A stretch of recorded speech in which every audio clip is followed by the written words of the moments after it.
शाम को सब रिद्धिमा से मिलने आते हैं। रिद्धिमा एक तरफ चुपचाप बैठी हुई थी और सब उसके चारों तरफ घेरा बनाकर बैठे हुए थे। रिद्धिमा अपना नीलम और मनीषा को पहचान नहीं पा रही थी। शुभ ने उन तीनों के बारे में रिद्धिमा को बताया। ध्रुव सामने सोफे पर बैठा अपने लैपटॉप पर कुछ काम कर रहा था। उसने लैपटॉप अपना हॉस्पिटल में ही मंगवा लिया था। ध्रुव की नजरें बेशक लैपटॉप पर थी, पर ध्यान उसका और कान रिद्धिमा की तरफ थे। रमन जी, रिद्धिमा से, तो उदास क्यों लग रही है? रिद्धिमा अपने डैड के लिए फीकी हल्की मुस्कुराहट के साथ। डैड, मुझे कुछ भी याद नहीं आ रहा। रमन, तो क्यों याद कर रही हो प्रिंसेस? दिमाग पर जोर नहीं देना बेटा, मना किया है ना डॉक्टर ने। शुभ रिद्धिमा का माइंड डाइवर्ट करने के लिए, अंकल आप भी कैसी बात कर रहे हो? इस मोटो के पास दिमाग है जो जोर डालेगी? रिद्धिमा शुभ को घूरते हुए, बंदर तू तो रहने ही दे। तू भी इन 5 सालों में बहुत ज्यादा बदल चुका होगा पक्का। सो, और तुझे ऐसा क्यों लग रहा है?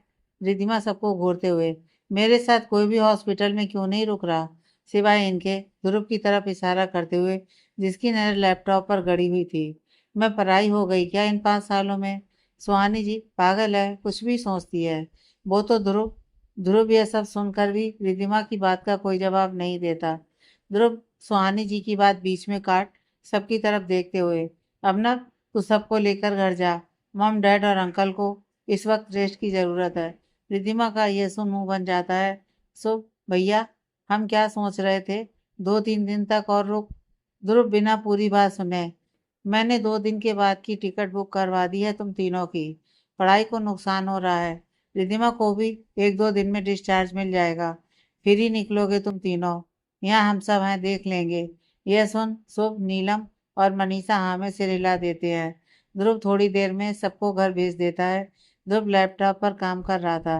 रिद्धिमा आंखें बंद किए हुए लेटी हुई थी। ध्रुव को कुछ हल्की हल्की सी आवाज आने लगी। ध्रुव ने चारों तरफ देखा तो रिद्धिमा ने अपने चेहरे को चादर से ढका हुआ है। ध्रुव तेजी से भागकर रिद्धिमा के पास गया और रिद्धिमा के चेहरे पर से चादर हटाकर देखा तो रिद्धिमा रो रही थी। ध्रुव रिद्धिमा के सोचे समझे बगैर आंसू पोंछते हुए, क्या हुआ, तुम रो क्यों रही हो? सब ठीक है ना? दर्द हो रहा है क्या कहीं? रिद्धिमा चौंक कर ध्रुव को देखती है। उसे इस वक्त ध्रुव की आंखों में नमी नजर आती है और अपने लिए एक अजीब सी फीलिंग्स भी, जिसे रिद्धिमा समझ नहीं पा रही थी। वह चुपचाप नाम में सिर हिला देती है। ध्रुव रिद्धिमा का हाथ पकड़कर बैठाकर उसके पास बैठ, क्या हुआ बताओ मुझे। रिद्धिमा ध्रुव के बिहेवियर से शॉक्ड हो रही थी। उसे ऐसा लग रहा था कि वो इस ध्रुव से पहली बार मिली है। रिद्धिमा कोई जवाब नहीं देती।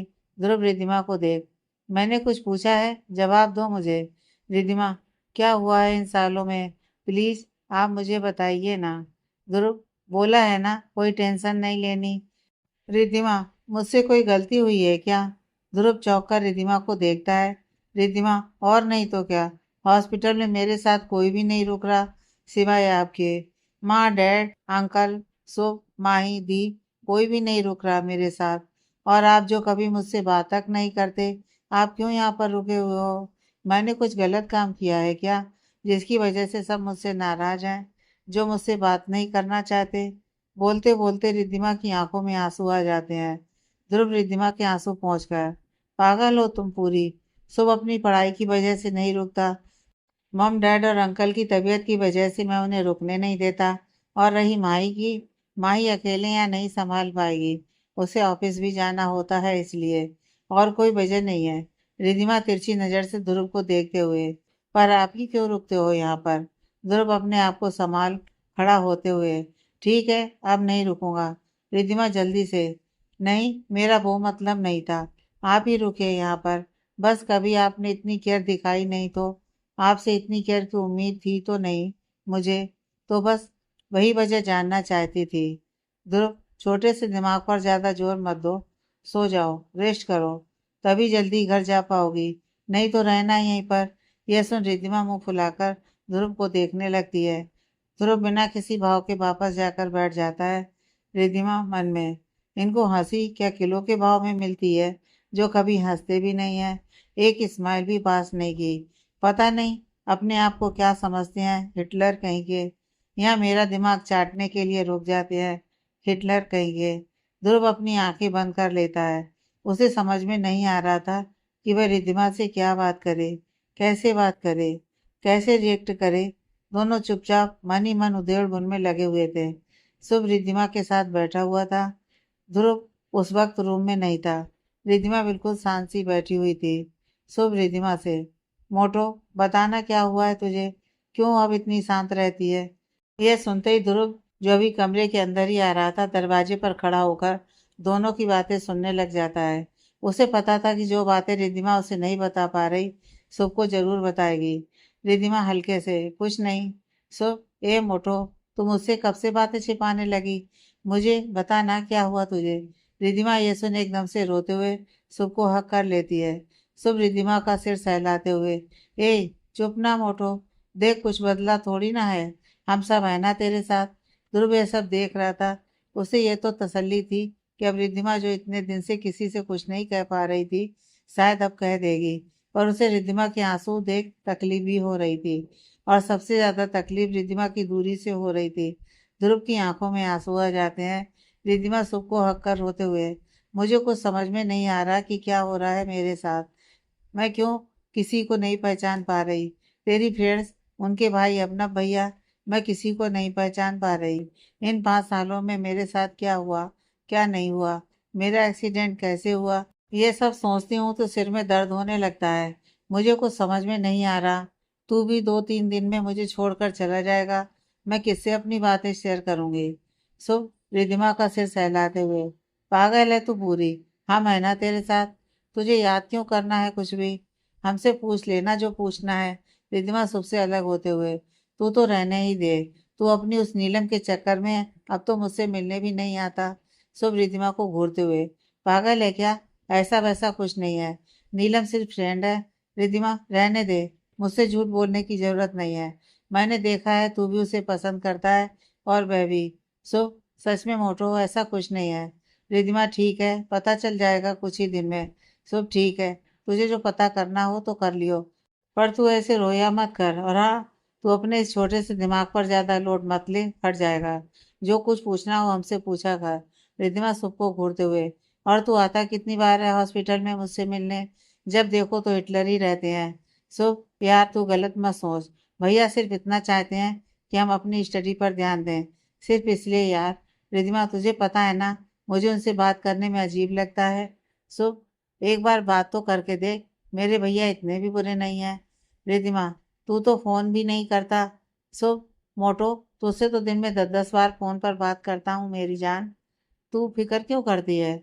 रिद्धिमा, तू तो अपने हिटलर भैया के नंबर पर फोन करता है, मेरा फोन कहाँ है। शुभ, वो तो भैया के पास ही है तेरा फोन, एक्सीडेंट के वक्त भैया के पास ही था। ध्रुव ये सुन तुरंत कमरे में आ जाता है। ध्रुव शुभ को आंख दिखा देता है। ध्रुव, मेरे पास किसी का कोई फोन नहीं है। रिद्धिमा अपनी आंखें छोटी कर, कोई नहीं, मैं अपने डैड से नया फोन मांग लूंगी। थोड़ी देर बाद शुभ ध्रुव से धीरे से, भैया फोन तो आपके पास ही है ना, उसका फिर मना क्यों किया। ध्रुव, क्योंकि उसमें सारी मेरी और रिद्धिमा की फोटो है, रिद्धिमा को पता नहीं चल जाएगा। सो सॉरी, ये तो मैं भूल ही गया था। ध्रुव शुभ को देख, तू यहाँ रुक जा, मैं घर जा रहा हूँ। रिद्धिमा समझ जाती है कि ध्रुव ने उसकी बातें सुन ली हैं। रिद्धिमा नजरें नीचे किए हुए, सॉरी, मेरा यह मतलब नहीं था कि आप घर चले जाओ। ध्रुव बिना रिद्धिमा की तरफ देखे, कोई नहीं, जिसके ऊपर ट्रस्ट हो उसी को रुकना चाहिए यहाँ पर, और सबसे ज्यादा किस पर ट्रस्ट होगा। ध्रुव यह सब बोल तो रहा था, पर उसकी आवाज भर्राई हुई थी। सो भैया प्लीज आप यहीं रुक जाइए ना। ध्रुव, देख ले, मुझे फोन कर बता दियो रुकना है या नहीं, अगर नहीं तो मैं किसी और को भेज दूंगा जो यहाँ पर रिद्धिमा के साथ रुक जाए। रिद्धिमा, मुझे आपके ऊपर ट्रस्ट है, मैंने ट्रस्ट की तो बात भी नहीं की। ध्रुव कोई जवाब नहीं देता, वह सीधा कमरे से बाहर निकल जाता है। शुभ रिद्धिमा के साथ ही बैठ जाता है।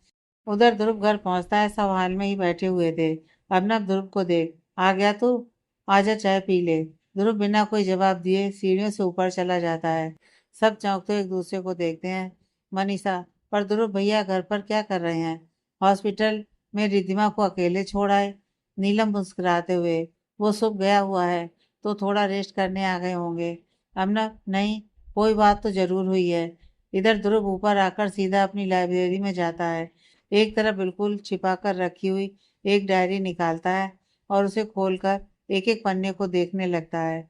हर पन्ने पर रिद्धिमा की फोटो, या रिद्धिमा और ध्रुव की फोटो लगी हुई थी। फोटो के साथ हर पेज पर कुछ ना कुछ लिखा हुआ था। ध्रुव एक पेज खोल उसमें लिखने लगता है, आज पता नहीं क्यों सबको तुम्हारे इतने करीब देख एक ठेस सी लगी है। पता है मुझे कि तुम्हारे मन में सुख के लिए ऐसी कोई फीलिंग नहीं है, पर जो हक मेरा है, ऐसा लगा मुझसे किसी ने छीन लिया। जो बात तुम मुझसे शेयर कर सकती थी, अब फिर से सिर्फ ध्रुव ही उसका हकदार है। क्यों? आखिर क्यों मेरे साथ ही ऐसा हुआ? तुम मेरी होकर भी मुझसे दूर हो गई, इसलिए नहीं रुक पाया हॉस्पिटल में। तुम्हारे करीब होते हुए भी करीब नहीं हूँ। मुझे तो लगता है कि यही तन्हाई है मेरे साथ। पहले भी तुम करीब थी, पर तुम्हें मेरी फीलिंग नहीं पता थी। अब भी तुम करीब हो, पर तुम्हें मेरी फीलिंग नहीं पता। पहले भी अकेला था और अब भी अकेला ही हूँ। अब बस फर्क इतना है कि इस अकेलेपन में दर्द ज़्यादा है, तकलीफ बहुत है। Riddhima, I really love you, please come back. Dhruv काफ़ी देर तक अपने आप से बातें करता रहा। फिर जब उसका मन कुछ हल्का हुआ तो फ्रेश होकर नीचे आकर सबके साथ बैठ गया। अभिनव रमन जी को देखते हुए, अंकल एक बात कहनी थी। रमन जी, हाँ बोलो ना। अभिनव, अभी तो रिद्धिमा हॉस्पिटल में है, हम में से कोई उसे सच नहीं बताएगा, पर जब हॉस्पिटल से बाहर आएगी उसके लैपटॉप में, फ़ोन में ध्रुव के साथ उसकी फ़ोटोज़ वो सब रिद्धिमा देख लेगी तो। ध्रुव, उसका फ़ोन और लैपटॉप मैंने छुपा दिया है और आईडी का पासवर्ड भी चेंज कर दिया है, ताकि उसे अगर आईडी याद हो तो वह उसे ओपन ना कर पाए। सुहानी जी, ये सब फिर भी ठीक है, पर तुम दोनों की शादी को कब तक छिपाएंगे रिद्धिमा से? ध्रुव, जब तक छुपा सकते हैं तब तक छिपाएंगे। अब ना, चल मान लिया तूने फोटो छुपा दी, पर तू शायद भूल रहा है कि रिद्धिमा का पूरा कॉलेज आया था तुम दोनों की शादी में। रिद्धिमा को तू घर में तो कैद करके नहीं रखेगा ना? बाहर तो वह निकलेगी ना। अगर कभी कोई फ्रेंड या जान पहचान का मिल गया तो हम कितने लोगों को मना करेंगे? एक को, दो को, 10 को, 15 को, 20 को, किस किस को मना करेगा तू कि रिद्धिमा के सामने तुम दोनों की शादी की कोई बात ही नहीं करनी? कोई ना कोई तो उसे बता ही देगा। फिर क्या करेंगे? ध्रुव व्यसन सोच में पड़ जाता है। संचित जी, मैंने इसका सॉल्यूशन सोचा है। सब संचित जी को देखते हुए, क्या? संचित जी, रिद्धिमा कल हॉस्पिटल से डिस्चार्ज हो रही है और परसों सुबह शुभ, नीलम और मनीषा वापस चले जाएंगे। तू रिद्धिमा के साथ रमन का बेंगलोर वाला ऑफिस संभाल लेगा। ध्रुव चौंकते हुए, पर रिद्धिमा ऑफिस क्यों संभालेगी और वो मेरे साथ क्यों जाएगी? रमन जी, क्योंकि वहां पर मैंने उसका प्रोजेक्ट चालू करवाया है। इंटीरियर डिजाइनिंग वही देखेगी और उसको यही बोलेंगे कि तुम दोनों साथ में प्रोजेक्ट पर काम कर रहे थे और वहीं पर रहते थे। वहाँ कोई रिद्धिमा की जान पहचान का भी नहीं होगा जिससे तुम दोनों की शादी का पता होगा। और तो और, जब तुम दोनों साथ में रहोगे तो उसकी बॉन्डिंग भी तुमसे बनेगी। ध्रुव, पर मेरे साथ अकेली? रमन जी, बीवी है तुम्हारी, उसकी नज़र में प्रोजेक्ट पार्टनर बनकर रहना बस। धीरे धीरे उसे कुछ तो याद आएगा। ध्रुव सोच में पड़ जाता है। फिर धीरे से, ठीक है, जैसा आप लोगों को सही लगे। आज रिद्धिमा के साथ शुभ हॉस्पिटल में रुका था। रिद्धिमा बार बार इधर उधर देख रही थी। उसे ऐसा लग रहा था कि जैसे कुछ कमी सी है। शुभ वहीं पर सोफे पर लेटा हुआ, मोटो सो जा। रिद्धिमा शुभ से, ध्रुव सर मेरी बातों से नाराज हो गए ना? शुभ रिद्धिमा के मन में कुछ फीलिंग पैदा करने के इरादे से, तुझे क्या फर्क पड़ता है, तू सो जा, भैया तो वैसे भी हिटलर ही है। रिद्धिमा, तू ज्यादा मत बोल, उन्हें मेरी बात बुरी लग गई। शुभ, तुझे बड़ी चिंता हो रही है भैया की? रिद्धिमा कोई जवाब नहीं देती, वह आंखें बंद कर लेट जाती है। थोड़ी देर में रमन जी आ जाते हैं। रमन जी रिद्धिमा और शुभ से बातें करने लगते हैं। थोड़ी देर बाद रमन जी शुभ से, शुभ तू घर जा, आज मैं अपनी प्रिंसेस के पास रुकता हूँ। शुभ, नहीं अंकल, मैं रुका हूं ना यहाँ पर, आप घर जाकर रेस्ट कीजिए। रमन जी, ध्रुव तो रुकने नहीं देता था मुझे, आज जब वो यहाँ नहीं रुका हुआ है तो मुझे ही रुकने दे। शुभ, अंकल आपकी तबीयत खराब हो जाती है, इसलिए भैया आपको यहाँ नहीं रुकने देते। आप घर जाइए, रेस्ट कीजिए। मोटी के साथ आज मैं हूँ, कल वैसे भी ये मोटो घर आ ही जाएगी। रमन जी, ठीक है। रमन जी थोड़ी देर रिद्धिमा और सुख के साथ बैठकर घर चले जाते हैं। रात को सोते हुए रिद्धिमा शुभ से, तू आज सच में यहीं रुकेगा? ध्रुव सर सच में नहीं आएंगे? शुभ यह सुन मन ही मन खुश होता है। शुभ रिद्धिमा को चिढ़ाते हुए, क्यों, तुझे याद आ रही है भैया की? रिद्धिमा शुभ को घूरते हुए देखती है। रिधिमा, ज्यादा दिमाग मत लगा, चुपचाप आंखें बंद कर और सो जा। ध्रुव मुस्कुराते हुए अपनी आंखें बंद कर लेता है। शुभ थोड़ी देर में सो जाता है। रिधिमा को नींद नहीं आ रही थी, उसे अजीब सी बेचैनी हो रही थी। रह रहकर रिधिमा के जेहन में सिर्फ ध्रुव का चेहरा आ रहा था। ध्रुव का हॉस्पिटल में रुकना, ध्रुव की केयर, यह सब बातें रिधिमा के दिमाग में आ रही थी। रिधिमा को बहुत अजीब सी बेचैनी हो रही थी। इधर ध्रुव का भी यही हाल था। उसे भी नींद नहीं आ रही थी। वह बेशक हॉस्पिटल तो नहीं गया था, पर उसका पूरा ध्यान हॉस्पिटल में ही रिधिमा की तरफ था। उसने अलमारी से रिधिमा का लैपटॉप निकाला, जो उसने अपने कमरे में छुपा लिया था, और उसे ओपन कर रिधिमा और अपनी फोटोज चेक करने लगा। ध्रुव और रिधिमा की साथ में क्लिक की हुई फोटोज का अलग से रिधिमा ने फोल्डर बनाया हुआ था, जिसमें सिर्फ रिधिमा और ध्रुव की फोटोज थी। ध्रुव काफी देर फोटोज को देखता रहा, और कब नींद के आगोश में चला गया, उसे खुद नहीं पता चला। सुबह ध्रुव की नींद जल्दी खुल गई। तैयार होकर वह सीधा हॉस्पिटल चला गया। अभी हॉस्पिटल में शुभ रिधिमा के रूम में ही सो रहा था। शुभ सोफे पर सो रहा था, वहीं रिधिमा बेड पर। ध्रुव दोनों को बिना जगाए रिधिमा के सिर के पास बैठा उसका सिर सहलाने लगा। उसे पता था रिधिमा इतनी जल्दी नहीं उठेगी। ध्रुव वहीं पर टेक लगाकर बैठ गया और रिधिमा को देखता रहा। शुभ की नींद खुली तो वो ध्रुव को देख उसके चेहरे पर मुस्कुराहट आ गई। शुभ खड़ा होते हुए, भैया आप इतनी सुबह? ध्रुव थोड़ा हिचकिचाते हुए, वो मैं रिधिमा। शुभ मुस्कुराते हुए, भैया आप मुझे क्यों एक्सप्लेन कर रहे हो? ठीक है, अब आप आ ही गए हो तो मैं घर चला जाता हूँ। ध्रुव, नहीं तो रुक जा, मैं जा रहा हूँ, बस रिधिमा को देखना था। वैसे भी वो मेरे साथ कंफर्टेबल फील नहीं करती। सो भैया उसे अजीब नहीं लगेगा? कल आप नहीं आए तो वह पूछ रही थी। ध्रुव के चेहरे पर एक हल्की सी मुस्कुराहट आ जाती है। सच? सो पलके झपकाते हुए, जी भैया। ध्रुव मुस्कुराते हुए, ठीक है फिर तू जा, मैं यही हूँ। घर में सबको बोल दियो कि यहाँ आने की जरूरत नहीं है। रिधिमा के उठते ही उसको डिस्चार्ज करवा कर घर ले आऊंगा। शुभ मुस्कुराते हुए, ठीक है भैया बोलकर शुभ घर चला जाता है। जब तक रिधिमा सो रही थी, तब तक ध्रुव ने रिधिमा के हॉस्पिटल डिस्चार्ज की फॉर्मेलिटीज पूरी कर ली। रिधिमा की नींद खुली तो सामने ध्रुव सोफे पर बैठा उसे ही देख रहा था। रिधिमा के चेहरे पर अनायासी एक हल्की सी मुस्कुराहट आ गई, जिसे देख ध्रुव भी मुस्कुरा दिया। रिधिमा को एहसास ही नहीं था कि वह किसे देखकर मुस्कुरा रही है। ध्रुव खड़ा होकर रिधिमा के पास आया और उसे खड़ा करने के लिए हाथ बढ़ाते हुए, फ्रेश हो जाओ, घर चलना है। रिधिमा एकदम से चौंकते हुए, हाँ? ध्रुव हाथ बढ़ाते हुए, बाथरूम जाना होगा ना? तो खुद चलकर कैसे जाओगी? हेल्प कर देता हूँ, नर्स के आने में टाइम लगेगा। रिधिमा चौंक कर ध्रुव को देखते हुए, आप कब आए? ध्रुव, थोड़ी देर पहले। रिधिमा इधर उधर देखते हुए, शुभ कहाँ गया? ध्रुव, वह घर गया। रिधिमा रोने वाली शक्ल बनाते हुए, मुझे अकेला छोड़कर? ध्रुव यह सुन रिधिमा को देखते हुए, सॉरी, मुझे लगा कि वह थक गया होगा, इसलिए उसे भेज दिया। मैं उसे वापस बुला देता हूँ।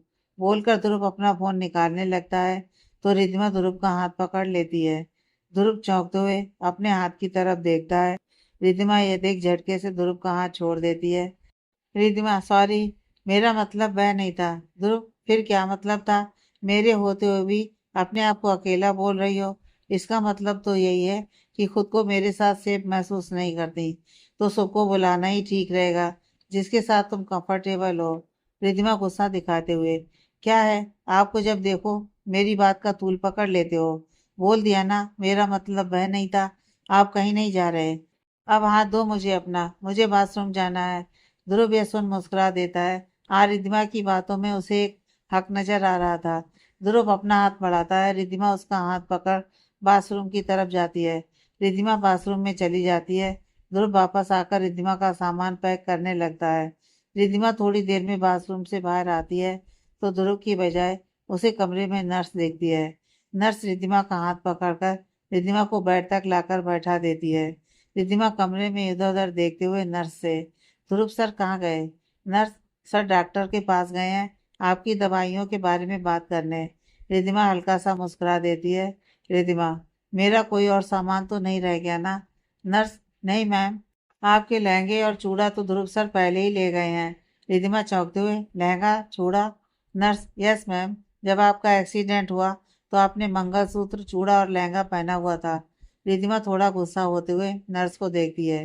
क्या लगा रखा है आपने? उस दिन दूसरी नर्स मंगलसूत्र को मेरा बता रही थी, आज आप यह बोल रही हैं कि मैंने लहंगा पहना हुआ था। मैंने आज तक कभी इंडियन ड्रेस नहीं पहनी। नर्स यह सुन चुप हो जाती है। उसे ध्यान आता है कि रिद्धिमा की मेमोरी लॉस है, तो शायद इन्हें कुछ भी नहीं याद होगा। नर्स, सॉरी मैम, शायद किसी और पेशेंट का होगा। रिद्धिमा, आपको जब पता नहीं होता तो फिर आप बोलते क्यों हो? इधर पेशेंट तो टेंशन में आ जाता है ना। तभी ध्रुव कमरे में आता है। रिद्धिमा को गुस्से में देख ध्रुव, क्या हुआ, तुम इतने गुस्से में क्यों हो? रिद्धिमा ध्रुव को देख, यह हॉस्पिटल की नर्स भी ना अजीब कमाल करती हैं। उस दिन आपके मंगलसूत्र को कह रही थी कि मैंने पहना हुआ था। आज यह नर्स कह रही है कि मैंने लहंगा और चूड़ा भी पहना हुआ था। अब चूड़ा तो मैरिड गर्ल ही पहनती है ना, फिर ये ऐसे कैसे कुछ भी बोल सकती है? अब आप बताओ, आपने मुझे आज तक कभी इंडियन ड्रेस में देखा है? मैं तो ना पहनूं कभी किसी के लिए भी लहंगा, ये चूड़ा। इन्हें समझ ही नहीं आता, कुछ भी बोल देती हैं। अब बोल रही हैं कि किसी और पेशेंट का होगा। ध्रुव यह सब सुन एकदम से घबरा जाता है, पर फिर खुद को संभालते हुए नर्स को देखता है। नर्स, सॉरी सर, किसी और पर पेशेंट का होगा। गलती से मैंने मैम को बोल दिया। रिधिमा, ऐसे कैसे गलती से बोल दिया? फिर आपने यह क्यों बोला कि ध्रुव सर ने मेरा सामान लिया है? ध्रुव बात को संभालते हुए, इनके दिमाग से निकल गया होगा। मैं तुम्हारे जींस टॉप ही लेकर गया था। अब गुस्सा मत करो, घर चलो। रिधिमा खुद को शांत कर नर्स की तरफ देखते हुए, सॉरी, मुझे आपके ऊपर गुस्सा नहीं करना चाहिए था। एक्चुअली दिमाग में आजकल इतना कबाड़ा भरा पड़ा है ना कि कुछ समझ ही नहीं आता। नर्स मुस्कुराते हुए, कोई बात नहीं मैम। ध्रुव रिधिमा से, चलें? रिधिमा, जी। ध्रुव नर्स की मदद से रिधिमा को व्हील चेयर पर बैठाकर बाहर तक लाता है और कार में बिठा देता है। दोनों घर पहुंचते हैं। घर पर शुभ रिद्धिमा को व्हील चेयर पर बैठाता है और उसके कमरे तक ले जाता है। रिद्धिमा से सब बात करने लगते हैं। अगले दिन शुभ, नीलम और मनीषा वापस चले जाते हैं। अब रिद्धिमा के साथ संचित जी, सुहानी जी और रमन जी घर पर ही रहते थे। अभी रिद्धिमा के पैर में प्लास्टर चढ़ा हुआ था, जिस वजह से रमन जी ने अभी रिद्धिमा और ध्रुव को बंगलौर नहीं भेजा था।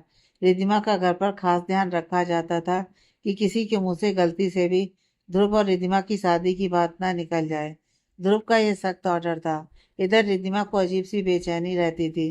ध्रुव को देख उससे बात करने का मन तो करता था, पर कभी खुलकर बात की नहीं थी, तो इसलिए करती भी नहीं थी। रमन जी जब से रिद्धिमा यहाँ रह रही थी, रोज शाम को रिद्धिमा से मिलने आ जाते थे। एक दिन शाम को सब हॉल में बैठे हुए थे। रिद्धिमा कमरे में आराम कर रही थी। थोड़ी देर बाद राहुल अपने पापा और मम्मी के साथ आता है।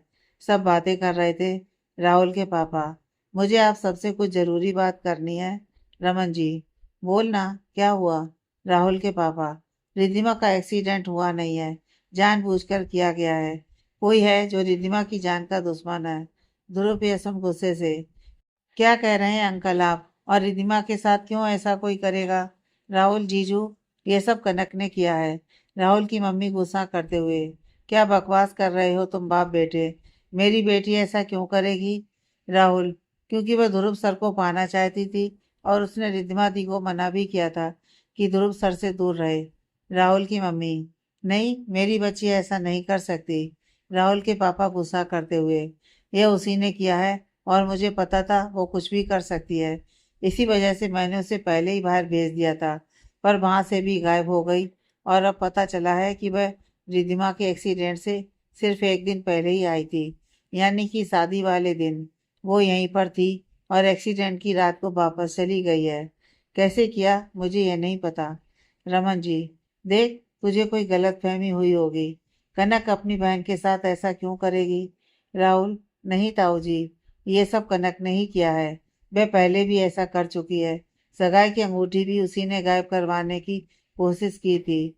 और तो और, मुझे और पापा को शक है कि रिद्धिमा दी के साथ उस दिन मॉल में जो भी हुआ वह कनक ने ही करवाया, क्योंकि हम घर वालों को ही पता है कि रिद्धिमा दी को अंधेरे से डर लगता है।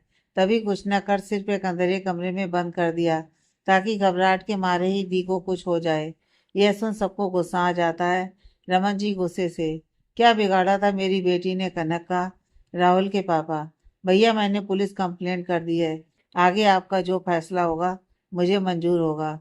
तभी रिद्धिमा दीवार के सहारे से कमरे से बाहर आते हुए, चाचू, किसकी कंप्लेंट की है आपने? सब चौंकते हुए रिद्धिमा की तरफ देखते हैं। सब एकदम से घबरा जाते हैं। ध्रुव बात संभालते हुए, बिजनेस पार्टनर की बात हो रही है। तुम यहाँ क्या कर रही हो? तुम्हें रेस्ट करने को बोला है ना? रिद्धिमा वहीं दीवार का सहारा लेकर खड़ी हो जाती है। वो ध्रुव को घूर कर देख मुंह फुलाते हुए, कब तक कमरे में बैठी रहूंगी? मुझे नहीं बैठना कमरे में, मुझे सबके साथ बैठना है। पैर टूटा है मेरा, कमर नहीं टूटी जो बैठ नहीं सकती। अबनब जाकर रिद्धिमा का हाथ पकड़कर सहारे से उसे सोफे पर बैठाता है। रिद्धिमा ध्रुव को घूर कर देखती रहती है। सब बात को घुमाकर दूसरा टॉपिक स्टार्ट कर देते हैं। रिद्धिमा के सामने कोई भी कनक की बात नहीं करना चाहता था। अबनब ऑफिस में कुछ डिस्टर्ब सा बैठा हुआ था। थोड़ी देर में उससे मिलने ध्रुव आता है।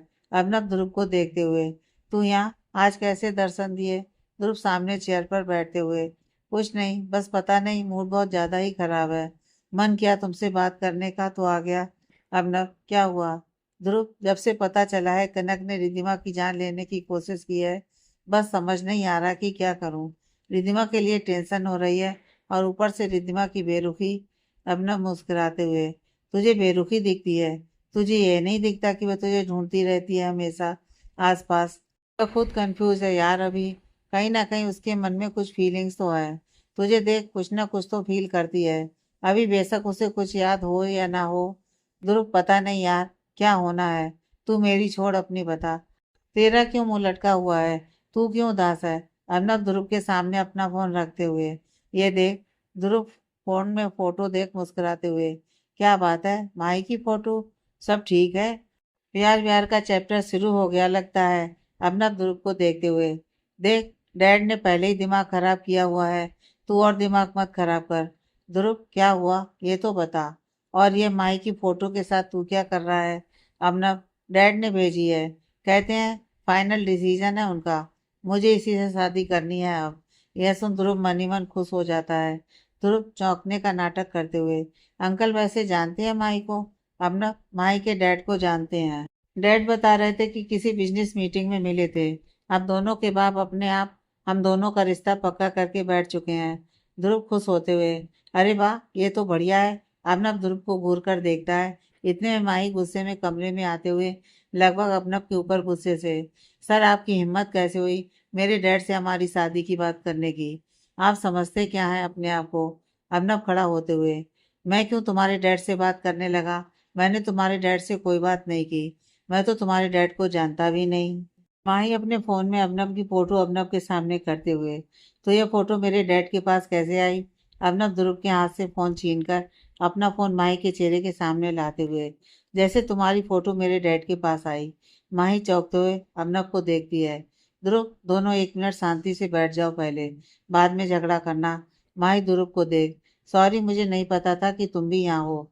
ध्रुव मुस्कुराते हुए, तो झगड़ा नहीं करती? माही चुप हो जाती है। अब न माई की तरफ देखते हुए, मेरे डैड ने तुम्हारी फोटो भेजी है कि मुझे तुमसे शादी करनी है। माई अपना फोन आगे रखते हुए, और मेरे डैड ने आपकी फोटो भेजी है और अपनी कसम दी है कि इस बार मुझे शादी करनी ही पड़ेगी, मैं मना ना करूं। ध्रुव मन ही मन खुश होते हुए, रिद्धिमा के प्लान उल्टे होते हैं पर वर्क करते हैं। एक्चुअली रिद्धिमा ने एक्सीडेंट से पहले ही ध्रुव को ये आइडिया दिया था, और ध्रुव ने ही अपना और माई के डैड से बात की थी। रिद्धिमा के कहने से तो अपने ध्रुव ने थोड़ा सा झूठ बोला था कि अबनव और माही दोनों कॉलेज में एक दूसरे को पसंद करते थे, पर किसी गलत फहमी की वजह से ब्रेकअप हो गया। पर ये दोनों आज भी एक दूसरे को पसंद करते हैं और इसी वजह से शादी नहीं कर रहे। अगर इन दोनों को खुश देखना है तो दोनों की शादी एक दूसरे के साथ जबरदस्ती करवानी पड़ेगी, और उसके लिए दोनों को अपनी कसम देनी पड़ेगी। अबनव ध्रुव को खुद ही मुस्कुराता हुआ देख, तुझे किस बात की खुशी हो रही है? अभी तो तेरा मूड खराब था और एक ही पल में ही मुस्कुरा किस खुशी में रहा है? ध्रुव मुस्कुराते हुए, कुछ नहीं, बस तूने कहा ना कि रिद्धिमा मेरे लिए कुछ ना कुछ फील करती है, तभी मुस्कुरा रहा हूँ। अब ध्रुव की बात को इग्नोर कर माही से, क्या करना है अब? माही, मतलब अब न यही कि शादी का क्या करना है? जो हम दोनों एक दूसरे को फोटोज दिखा रहे हैं उसका क्या करना है? मेरे डैड तो इस बार आसानी से नहीं मानने वाले। माही चुपचाप खड़े होते हुए, करना क्या है? मना करना है? जिस रिश्ते में विश्वास ना हो, जिस रिश्ते में बिना किसी दूसरे की बात को सुने अपना फैसला सुना दिया जाए, ऐसा रिश्ता कभी रिश्ता होता ही नहीं है सर। यह कहकर माही चुपचाप कमरे से बाहर निकल जाती है और अबनव माही को फटी आंखों से देखता रहता है। अबनव, ध्रुव को देख, ये क्या बोल कर गई है। ध्रुव सीरियस लुक में अपना दर्द बयान करके गई है, जो तू तो कभी नहीं समझेगा। अबनव भी ध्रुव को देख समझना भी नहीं चाहता। ध्रुव, क्या करेगा अब तू। अबनव, करना क्या है, सिंपल मना करना है डैड को। नहीं करनी मुझे कोई शादी, ना ही माही से, ना ही किसी और से।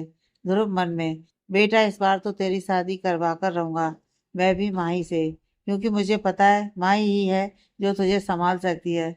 उसके दर्द को तू एक दिन जरूर समझेगा, उसके प्यार की इज्जत भी करेगा, बेशक शादी के बाद ही सही, क्योंकि तू रिश्ते निभाना जानता है और माही वफा निभाना जानती है। जो गलती मुझसे सालों पहले हुई थी, वह गलती इस बार मैं नहीं होने दूंगा। तुझे और माई को दोनों को खुशियां ला कर दूंगा, क्योंकि मेरी रिद्धिमा भी यही चाहती है और रिद्धिमा का सपना मेरा सपना। बेशक उसे याद हो या ना हो, दोनों थोड़ी देर तक शांत रहते हैं। ध्रुव, थोड़ी देर बाद घर चलें। अबनव खड़ा होते हुए, चल, वहाँ कम से कम रिद्धिमा से बात करने को तो मिलेगा। तू तो हमेशा बस दिमाग खराब करता है। ध्रुव अबनव को घूर कर देखता है। दोनों ऑफिस से बाहर निकलते हैं। माही को एक तरफ खड़ा हुआ देख ध्रुव कार रोक लेता है। अबनव और ध्रुव देखते हैं कि माही ऑटो रोक रही है, पर कोई ऑटो रोक नहीं रहा। ध्रुव अपनी कार माही के सामने लाकर रोकते हुए, माही चलो मैं घर छोड़ देता हूँ। माही, नहीं ध्रुव, मैं चली जाऊंगी।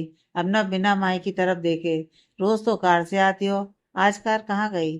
माही, खराब हो गई है, गैराज में है। ध्रुव माही को देख, बैठो ना, हम छोड़ देंगे। माही, नहीं तुम चलो, मैं आ जाऊंगी। ध्रुव, आ जाऊंगी मतलब। माई, कुछ नहीं। ध्रुव चौंकते हुए, तुम घर जा रही हो रिद्धिमा से मिलने। माई सिर झुकाते हुए, हाँ वो रिद्धिमा का फोन आया था, वह जबरदस्ती मिलने के लिए बुला रही है। ध्रुव माई को देखते हुए, फिर भी तुम जिद कर रही हो। तुम्हें पता है जब हम उधर ही जा रहे हैं, तो तुम बैठो, क्यों बेफालतू में ऑटो या कैब के धक्के खाओगी। माही एक नज़र अबनव पर डालकर फिर ध्रुव की तरफ देखते हुए, मैं आ जाऊंगी। ध्रुव बिना अबनव को देखे, कार मेरी है, बोलो तो मैं इसको उतार दूंगा, पर तुम बैठो। अर्नब ध्रुव को घूरते हुए, मैं किसी को कुछ कह नहीं रहा, जिसको बैठना है बैठ जाए, पर मैं कार से नहीं उतरूंगा। ध्रुव माही से, माही प्लीज। माही इस बार मना नहीं कर पाती। माही कार के पीछे की तरफ का गेट खोल उसमें बैठ जाती है। ध्रुव कार स्टार्ट कर घर की तरफ मोड़ लेता है। माही, ध्रुव और अर्नब साथ घर पहुंचते हैं। माही घर पहुंच रिद्धिमा के रूम में चली जाती है और रिद्धिमा से मिलती है। थोड़ी देर बात करने के बाद माही रिद्धिमा से, तेरे चेहरे पर उदासी क्यों है। यह सुन रिद्धिमा माही के पैरों के ऊपर अपना सिर रख लेट जाती है। माही मुस्कुराते हुए रिद्धिमा का सिर सहलाती है। ध्रुव दरवाजे पर खड़ा ये सब देख रहा था। माही, बोल ना बेटा, क्या हुआ। रिद्धिमा माही की गोद में लेटे लेटे रोने लग जाती है। माही, रिद्धि क्या हुआ बेटा, बोल ना, देख वरना मैं नाराज हो जाऊंगी। रिद्धिमा वैसे ही लेटे हुए रोकर, दी बहुत बेचैनी सी रहती है। दी, इन 5 सालों में क्या हुआ मेरे साथ, कोई भी मुझे नहीं बता रहा। मेरा एक्सीडेंट कैसे हुआ, जो आप सब बता रहे हो कि मॉल के बाहर एक्सीडेंट हुआ, मेरा दिल क्यों यकीन नहीं कर पा रहा। दी, अगर कोई मुझे देखता है तो ऐसा लगता है कि क्या मैं उसे जानती हूँ। दी, बहुत ज्यादा बेचैनी सी होती है, लगता है जैसे मैं खुद को ही नहीं जानती। दी, इन 5 सालों के बारे में सोच सोच कर सिर में दर्द हो जाता है।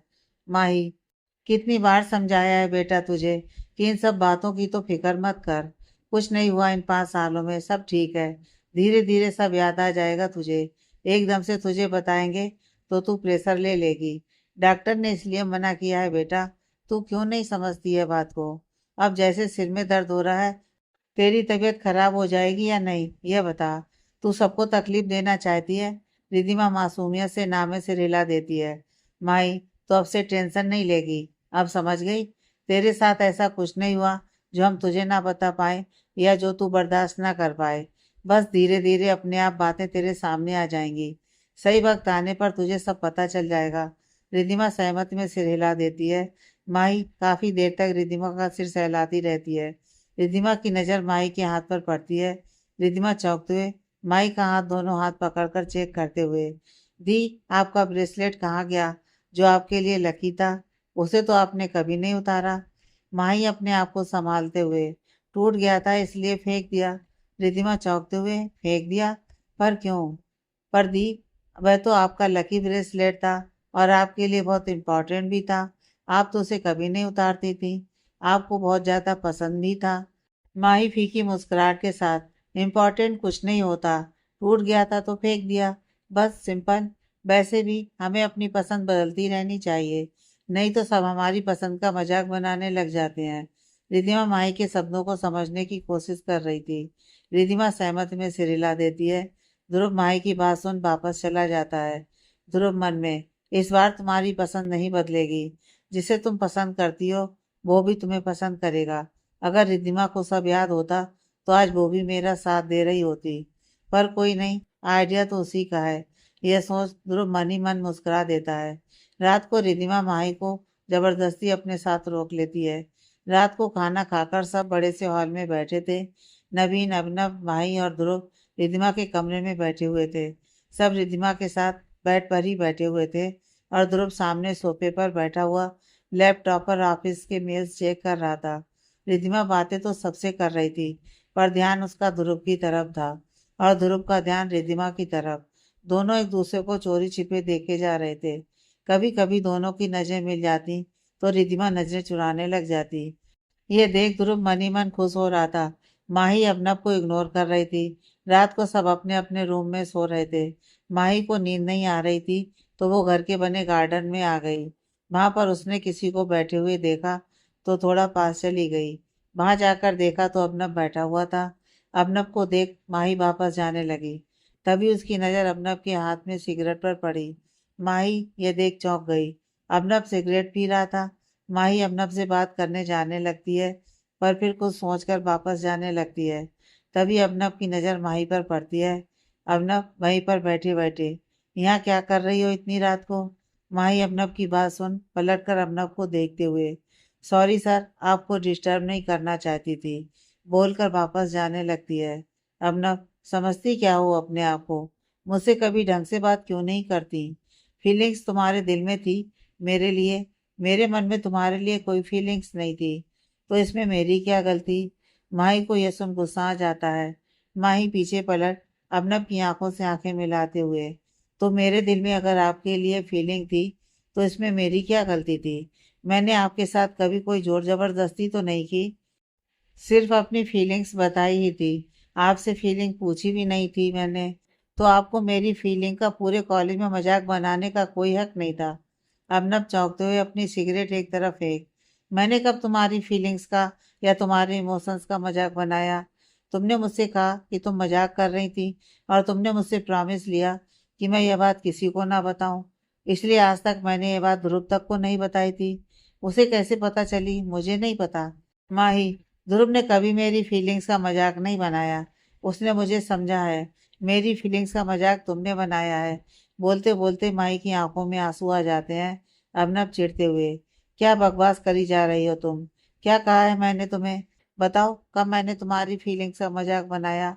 माही लगभग रोते हुए, क्यों, तुमने कनक से कहा नहीं कि ना शकल ना सूरत और मेरे पीछे पड़ी है? तुमने कनक को बताया नहीं कि मैंने तुम्हें प्रपोज किया था और तुम्हें पता है कि मैं कोई मजाक नहीं कर रही? सिर्फ बात को टालने के लिए मैंने तुम्हें ऐसा बोला। कनक ने पूरे कॉलेज के सामने मेरी फीलिंग्स का मजाक बनाया था और यहाँ तक कहा था कि मैं किसी और के बॉयफ्रेंड पर नजर गाड़ कर बैठी हूँ। हाँ, नहीं हूँ मैं कनक जितनी स्मार्ट, पर मेरी फीलिंग्स का मजाक बनाने का हक नहीं था सर आपको। अगर किसी से प्यार नहीं कर सकते तो किसी के प्यार का मजाक नहीं बनाना चाहिए आपको। वैसे भी सबकी फीलिंग्स का मजाक बनाना ही आता है आपको। यह बोलकर माही बिना अबनब की तरफ देखे भागते हुए वहां से चली जाती है। माही अपने कमरे में जाकर बेड पर लेटकर सिसक सिसक कर रोने लग जाती है। इधर अबनब सोच में पड़ जाता है कि उसने तो आज तक कभी किसी को माही के बारे में नहीं बताया, फिर कनक को यह सब कैसे पता चला? अबनब काफी देर तक वहां बैठे बैठे सोचता रहता है। फिर अपनी जेब से एक सिगरेट और निकाल कर पीकर वापस रूम में जाकर सो जाता है। रिधिमा को आज हॉस्पिटल जाना था। सुहानी जी और ध्रुव भी साथ में जा रहे थे। हॉस्पिटल पहुंच डॉक्टर रिधिमा को चेक करते हैं और सारी रिपोर्ट नॉर्मल बताते हैं। आज रिधिमा का पैर का प्लास्टर खुल चुका था, सिर्फ पट्टी बंधी हुई थी और सर की पट्टी भी खुल चुकी थी।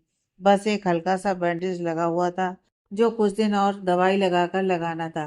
सुहानी जी डॉक्टर से, अब रिधिमा ट्रेवल कर सकती है? डॉक्टर, हाँ बिल्कुल, अब कोई दिक्कत नहीं है।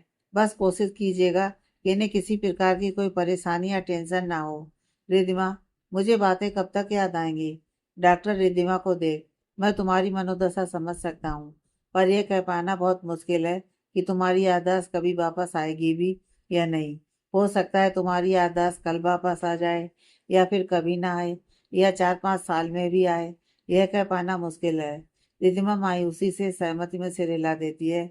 डॉक्टर, रिद्धिमा को देख, देखो, निराश होने वाली बात नहीं है। बस सारी बातें धीरे धीरे तुम्हारे सामने आएंगी तो तुम्हारी हेल्थ के लिए भी अच्छा है। मेडिसिन टाइम पर लेते रहना और ज़्यादा सोचना नहीं है।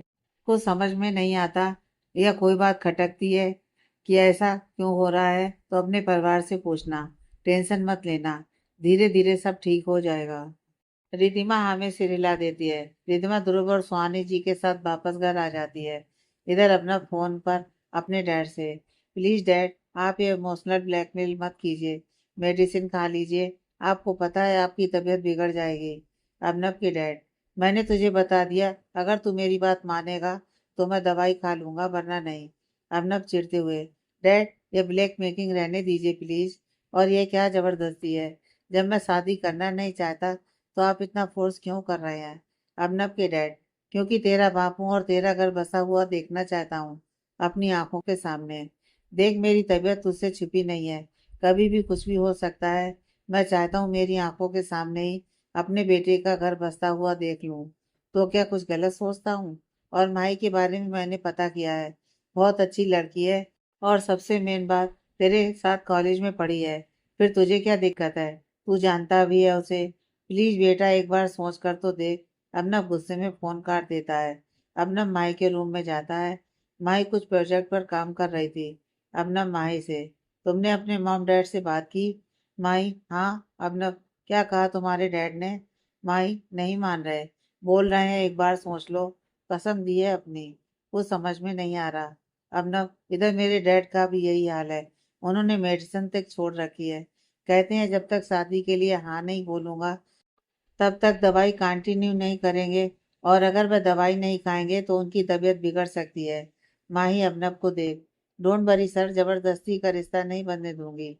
मैं डैड को मनाना जानती हूँ, कल तक का टाइम दीजिए, मेरे डैडी आपके डैड को मना कर देंगे। अबनव माही को देख वापस अपने रूम में चला जाता है। रिद्धिमा ने आज भी माही को जबरदस्ती अपने घर बुला लिया था। माही ने नोटिस किया कि डाइनिंग टेबल पर डिनर के वक्त अबनव बहुत डिस्टर्ब लग रहा है। रात को डिनर कर सब हॉल में बैठे हुए थे, पर माही को अबनव वहां नहीं दिखा। माही अबनव के कमरे में गई। अबनव अपने कमरे में खिड़की के पास खड़ा हुआ था। माही दरवाजा नॉक करती है। अबनव माही को देख, तुम यहाँ? माही, यस सर। अबनव, बोलो। माही, आप कुछ डिस्टर्ब से लग रहे हैं। अबनव खिड़की के बाहर देखते हुए, डैड की तबीयत खराब हो रही है और डैड मेडिसिन नहीं ले रहे हैं। ये बोलते वक्त अबनव की आंखों में आंसू थे। माही, सॉरी सर, मैं भी अभी तक कुछ नहीं कर पाई। एक्चुअली डैड इस बार नहीं मान रहे, मैं उन्हें मना तो लूंगी, पर टाइम लगेगा। अबनव एक झलक माही को देख, फिर वापस बाहर देखते हुए, टाइम ही तो नहीं है। माही, सॉरी सर। अबनव और माही के बीच चुप्पी छा जाती है। माही नजर झुकाए वहां से जाने लगती है। तभी अबनव एकदम से माही को आवाज लगाते हुए, माही, शादी करोगी मुझसे? यह सुन माही एकदम पलटकर अबनव को चौंकते हुए देखती है। अभिनव की नजरें अभी भी खिड़की से बाहर की तरफ ही थीं। माई की आंखों में एकदम से आंसू आ जाते हैं। इधर अभिनव की भी आंखों में आंसू थे। अभिनव माई को बिना देख, जानता हूँ सेल्फिश हो रहा हूँ, सॉरी, पर डैड की तबीयत ज्यादा ही खराब है। डॉक्टर पहले ही जवाब दे चुके हैं कि डैड के पास ज्यादा से ज्यादा 4-5 साल है, और अगर अब डैड को मेरी वजह से कुछ हो गया तो? माही की तरफ देखते हुए, मैं अपने आप को कभी माफ नहीं कर पाऊंगा। आई प्रॉमिस, मैं तुम पर कभी भी कोई हक नहीं जताऊंगा। प्लीज। माही ये सुन अबनव को देख कोई जवाब नहीं देती। माही थोड़ी देर बिल्कुल शांत खड़ी रहती है। अबनव की हिम्मत नहीं होती कि वो माही से कोई और बात करे। थोड़ी देर बाद माही अपने फोन से किसी को फोन करती है। उधर से फोन उठाते ही, माही, डैड, मैं अबनव सर से शादी करने के लिए तैयार हूँ। अबनव यह सुन माही को एक उम्मीद से देखता है। माही फोन पर, डैड, पर मेरी एक शर्त है। माही के डैड, बोल बेटा, तेरी हर शर्त मंजूर है। माई, शादी बिल्कुल सिंपल तरीके से होगी, कोर्ट मैरिज। मुझे कोई रिचुअल, कोई तामझाम कुछ नहीं करना। माही के डैड मंजूर है, मैं अबनब के पापा से बात कर लूंगा। माही ठीक है, ये कहकर फोन रख देती है। इधर अबनब भी तुरंत अपने डैड को फोन कर वही बोलता है जो माही ने अपने डैड से बोला था। अबनब के डैड भी मान जाते हैं। माही वापस जाने लगती है, अबनब पीछे से रोकते हुए। माही थैंक यू। माही पलटकर अबनब की तरफ देखते हुए, अंकल की हेल्थ हमारी किसी भी जिद से बढ़कर है। अगर आपके डैड के बदले मेरे डैड होते तो शायद मैं भी यही करती। थैंक यू की जरूरत नहीं है। अबनब, पर तुमने कोर्ट मैरिज की बात क्यों रखी? माही फीकी मुस्कुराहट के साथ, आप नहीं समझेंगे। यह बोलकर माही वहां से चली जाती है। अबनब एकटक माही को जाते हुए देखता रहता है। इधर माही के डैड ने रमन जी को कॉल कर सब बता दिया, तो घर में सब खुशी से माही और अबनब को बधाई दे रहे थे। रात को सब अपने कमरे में थे। ध्रुव रिद्धिमा के कमरे में जाने का वेट कर रहा था। वह चोरी छिपे सीढ़ियों की तरफ खड़ा हुआ था। कुछ देर बाद ध्रुव ने देखा रिद्धिमा किचन से बहुत सारी चॉकलेट्स निकाल कर लाई और सोफे पर बैठकर खाने लगी। ध्रुव रिद्धिमा के पास जाकर, मूड क्यों ऑफ है? यह सुन रिद्धिमा चौंकते हुए ध्रुव को देखती है। आपको कैसे पता? ध्रुव बिना किसी एक्सप्रेशन के, जो पूछा है उसका जवाब दो। रिद्धिमा मुंह फुलाकर ध्रुव को देख, इतने दिन हो गए घर से बाहर नहीं निकली, मूड खराब नहीं होगा? जब देखो घर की चार दीवार ही देखते रहो। पर्दों का कलर, दीवार का कलर, कौन सी चीज कहाँ रखी है, सब याद हो गया है मुझे। आंखें बंद करके चल सकती हूँ अब तो। ध्रुव हल्का सा मुस्कुराते हुए, अच्छी बात है, फिर तो गिरने का खतरा नहीं रहेगा अब। रिद्धिमा ध्रुव को तिरछी नजर से देखती है। ध्रुव, बाहर घूमने का मन है? रिद्धिमा बच्चों के जैसे जल्दी से हाँ में सिर हिला देती है। ध्रुव चलो फिर। रिद्धिमा खुशी से, सच्ची? किसके साथ?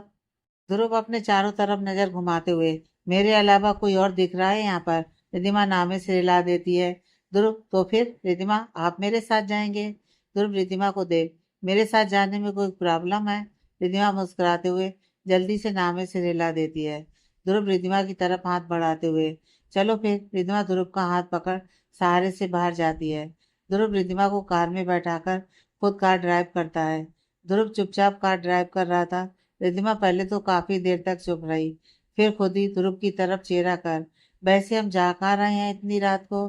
ध्रुव हल्का सा मुस्कुराते हुए, आइसक्रीम खाने, तुम्हारे फेवरेट आइसक्रीम पार्लर। रिद्धिमा सच में? वैसे आपको कैसे पता कि मेरा फेवरेट आइसक्रीम पार्लर कौन सा है, और आप मेरे बारे में इतना कैसे जानते हैं? ध्रुव, अब साथ में काम करते हैं तो थोड़ी बहुत पसंद पता है मुझे तुम्हारी। रिद्धिमा सामने की तरफ देखते हुए, हाँ डैड ने बताया था कि आप और मैं साथ में बेंगलोर में किसी प्रोजेक्ट पर साथ में काम कर रहे थे। आपसे एक बात पूछूं? ध्रुव रिद्धिमा की तरफ देख, पूछो। रिद्धिमा, आप तो पहले ऐसे नहीं थे, मतलब मुझसे कभी बात नहीं करते थे, फिर अचानक से ये सब? एक्चुअली कंफ्यूज हूँ, कुछ याद नहीं है, इसलिए जानना चाहती हूँ। मेरा कोई गलत मतलब मत निकाल लेना प्लीज, जैसा उस दिन हॉस्पिटल में निकाल लिया था और घर चले गए थे। ध्रुव, नहीं निकालूंगा कोई गलत मतलब। वक्त के साथ साथ बहुत चीजें बदल जाती हैं। हाँ, कभी बात नहीं करते थे हम दोनों, पर अब हम थोड़ी बहुत बातें करने लग गए थे। रिद्धिमा, थोड़ी बहुत या बहुत बहुत बहुत? ध्रुव हल्का सा मुस्कुराते हुए, तुम्हें क्या लगता है? रिद्धिमा, इतना याद होता तो पूछती आपसे। ध्रुव, धीरे धीरे याद आ जाएगा, टेंशन मत लो। रिद्धिमा, वैसे डैड बोल रहे थे कि अब हम बंगलौर वापस जाएंगे, तो अगले महीने निकलेंगे ना हम? ध्रुव रिद्धिमा को देखते हुए, अगले हफ्ते? अगले महीने नहीं। रिद्धिमा मुंह फुलाते हुए, बिल्कुल नहीं, मुझे अपनी माही दी की शादी देखनी है, मैं नहीं जाऊंगी शादी से पहले। ध्रुव, डोंट वरी, शादी इसी हफ्ते के अंदर हो जाएगी। रिद्धिमा चौंकते हुए, हे, इतनी जल्दी? ध्रुव, हाँ, क्योंकि अर्नब और माही का कोई भरोसा नहीं, कब बात से पलट जाए, इसलिए दोनों की फैमिली ने डिसाइड किया है कि इसी हफ्ते शादी कर देंगे। और वैसे भी माही और अर्नब की शर्त है कि शादी बिल्कुल सिंपल तरीके से कोर्ट मैरिज होगी। रिधिमा, सबसे बढ़िया फैसला है माही दी का। कोर्ट मैरिज में कोई से भी कपड़े पहन लो, नहीं तो रिचुअल्स के साथ शादी करो तो 50 किलो का लहंगा पहनना पड़ता है। यह सुन ध्रुव को अपनी शादी के वक्त रिधिमा की हरकतें याद आ जाती हैं। उसके चेहरे पर नमी के साथ हल्की सी मुस्कुराहट आ जाती है। रिधिमा, ये देख ध्रुव से, आप मुस्कुराते भी हैं, मुझे तो नहीं पता था। ध्रुव कोई जवाब नहीं देता। रिधिमा, वैसे एक बात पूछूं? ध्रुव, पूछो। रिधिमा, आपकी सच में गर्लफ्रेंड है? ध्रुव रिधिमा को देख, हाँ। रिधिमा, वह आप जैसे खड़ूस को कैसे झेलती है? ध्रुव रिद्धिमा को घूरते हुए, गर्लफ्रेंड प्यार करती है, झेलती नहीं है। रिद्धिमा हंसते हुए, हाँ हाँ, आपसे प्यार, आप जैसे हिटलर को तो झेलना ही होता होगा। मैं नहीं मानती कि वह आपसे प्यार करती है। ध्रुव रिद्धिमा की तरफ देख, वह मुझसे प्यार करती है। रिद्धिमा, वैसे तो मुझे आपकी किसी भी बात पर यकीन ही नहीं है, मैं नहीं मानती। ध्रुव, क्या नहीं मानती? रिद्धिमा, यही कि आपकी गर्लफ्रेंड है, आप जैसे हिटलर को कौन झेलेगा? ध्रुव बिना किसी भाव के, मत मानो, तुम्हारी मर्जी। रिद्धिमा मुंह सड़ाते हुए मन में, खड़ूस, हिटलर कहीं के, पता नहीं क्या समझते हैं अपने आप को। इनकी गर्लफ्रेंड मैं नहीं मानती, हो ही नहीं सकती। भाग गई होगी मंगलसूत्र पकड़ाकर। ध्रुव कार रोकता है। रिद्धिमा चौंकते हुए, क्या हुआ, कार क्यों रोक दी? ध्रुव सामने की तरफ इशारा करते हुए, आइसक्रीम नहीं खानी? रिद्धिमा झट से हाँ में सिर हिला देती है। ध्रुव, तुम बैठो, मैं लेकर आता हूँ। रिद्धिमा सहमति से सिर हिला देती है। ध्रुव कार से उतरकर आइसक्रीम लेने जाता है और 2 आइसक्रीम लेकर आता है।